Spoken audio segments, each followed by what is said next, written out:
Selamat petang dan salam sejahtera. Saya Daniel Anthony dan anda sedang menonton Sekilas Fakta untuk petang ini 27 September 2021.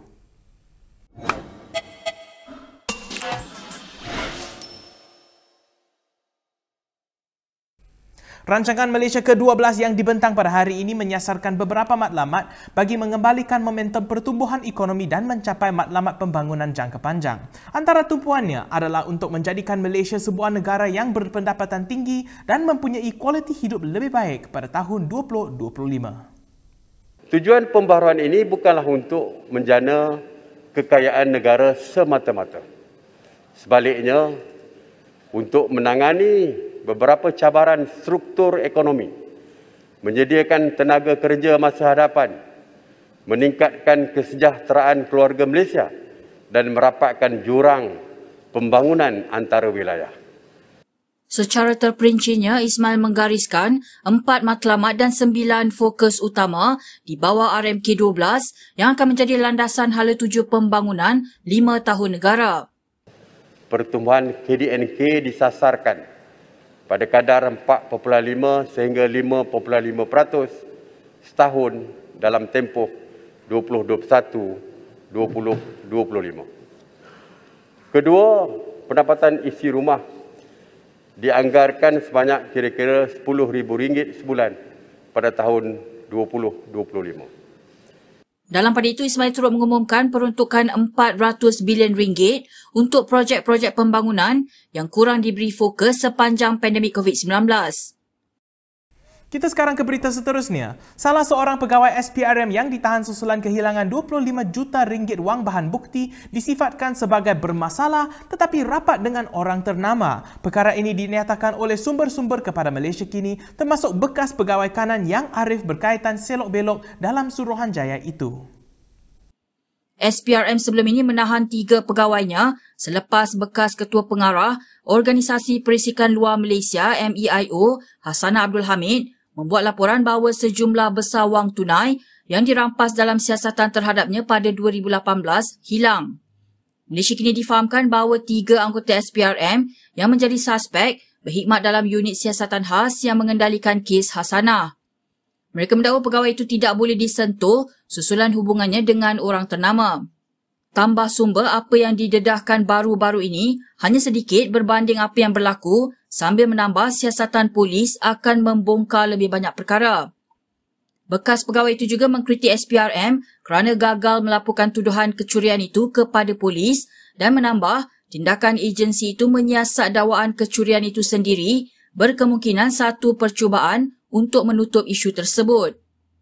Khamis lalu, polis berkata mereka menahan salah seorang daripada 3 suspek untuk membantu siasatan berhubung kes berasingan kerana memiliki dadah dan senjata api.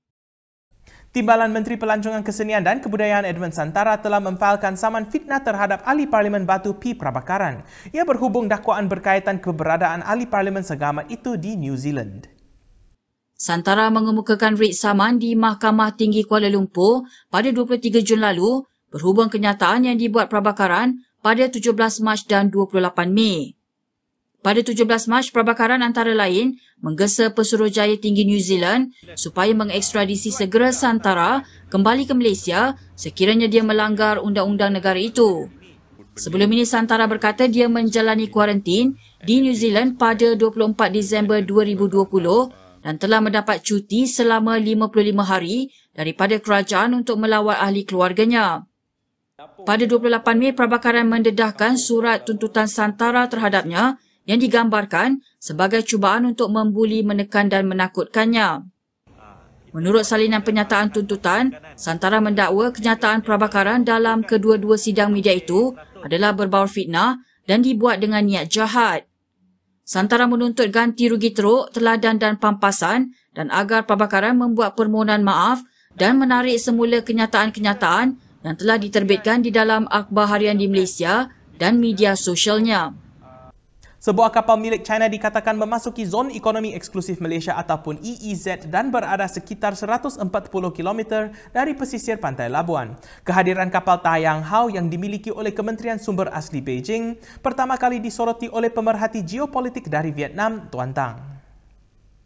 Malaysia kini mengesahkan dakwaan tersebut dengan mendapatkan laporan satelit sistem pengenalan automatik AIS dan dirujuk silang dengan pemetaan data oleh Flanders Marine Institute yang menggariskan sempadan EEZ Malaysia. EEZ Malaysia menjangkau seluas 200 meter nautika dari pesisir pantai. Data Google Earth menganggarkan koordinat Dayang Hau dari laporan satelit AIS berada di sekitar 138 km dari pantai Labuan. Duandang yang pertama kali meneliti kehadiran kapal Dayang Hau di luar pantai Sabah mengatakan ia memasuki EEZ Malaysia malam tadi. Dia mengatakan bahawa Dayang Hau pada pukul 10.20 pagi waktu Malaysia semalam terletak sekitar 50 batu nautika dari West Capella, kapal di bawah kontrak Petronas untuk penerokaan minyak di kawasan itu. Kehadiran terbaru China di pesisir Sabah berlaku di tengah ketegangan yang semakin meningkat di Laut China Selatan. Sebelum ini, kerajaan Jepun mendakwa kapal itu memunggah peralatan pemerhatian di perairannya dan lantas mengecam China dan membuat laporan berhubung perkara itu.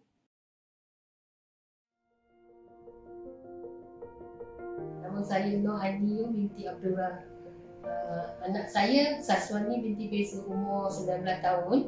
Dia ada penyakit kencing manis. Baru sebulan je. Lepas 2 minggu dia rasa mata dia boleh nampak sikit lah. Mungkin gula dia ada kawal dendam. Mata dia boleh nampak, kalau gula tinggi dia macam kabur sikit. Dulu dia insulin kan. Ubat dia kita kena 14 unit, 12 unit. Sekarang ni kalau injek 8 unit, ada 9 unit, ada 10 unit. Kita kira makanan dia macam mana. Dia minum G-Shock, tak injek banyak.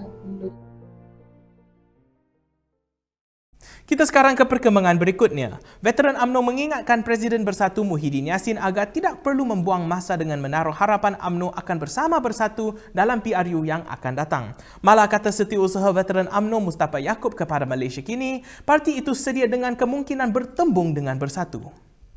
Mustafa berkata demikian sebagai mengulas kenyataan pemimpin Bersatu yang mengatakan bahawa PN tidak akan terkesan sekiranya berlaku pertembungan antara parti dalam kerajaan pada PRU akan datang.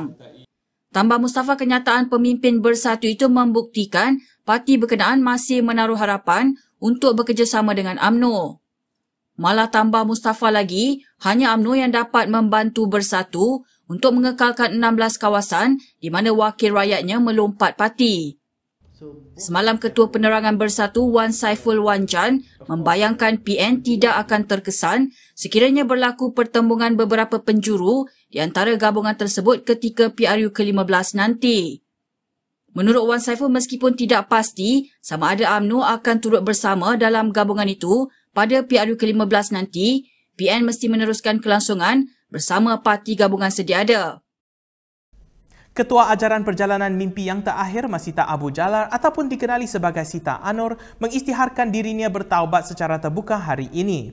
Sita membuat pengisytiharan itu di Masjid Sultan Salahuddin Abdul Aziz Shah dan disiarkan secara langsung di Facebook.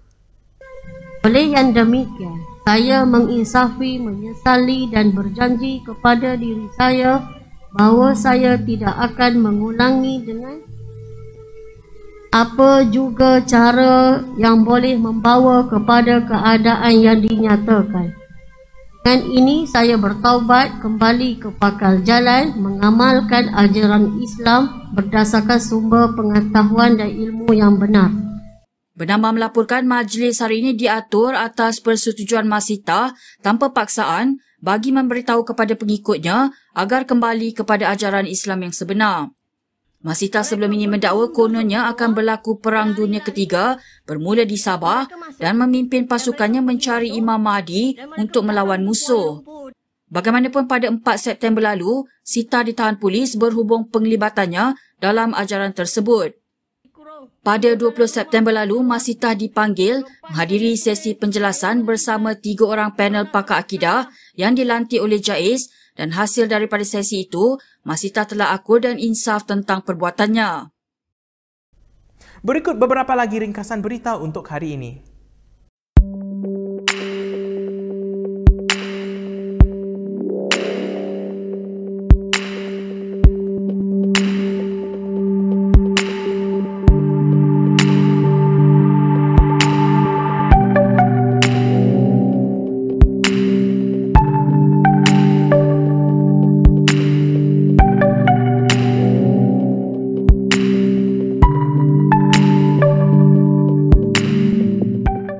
Baiklah, sekian sahaja daripada saya, Daniel Anthony, untuk sekilas fakta pada petang ini. Untuk lebih banyak berita, anda boleh melayari kinitv.com dan juga boleh mengikuti kami di media sosial di Instagram, Twitter, YouTube dan Facebook. Bila keluar, jangan lupa memakai pelitup muka dan bila boleh, sila duduk di rumah. Saya Daniel Anthony, salam hormat dan jumpa lagi.